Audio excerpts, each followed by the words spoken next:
I'm gonna show you in this video how we can make RPCS3 games run better and smoother. So we're gonna do some settings. First, you go to configuration and then go to CPU. Inside the CPU option, we're just gonna go directly to preferred SPU threads and change it to 2. And under the additional settings, click on this enable SPU loop detection.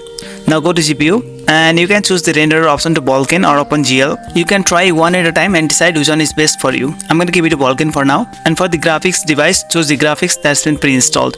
For the shader mode, we're gonna choose the third option here, async with shader interpreter. And under the additional settings, click on this option, vsync. Now go to audio, and there's only one setting, that is set the audio buffer duration to 150 ms.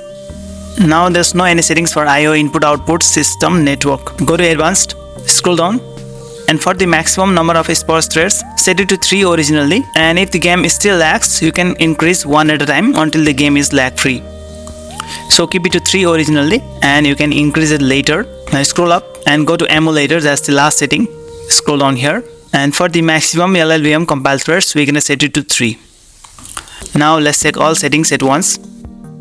Yes, everything is set. Now you can just apply and then save. These settings will make your game run smoother and better. If you like this video, then just give a thumbs up and don't forget to subscribe my channel. Okay, bye.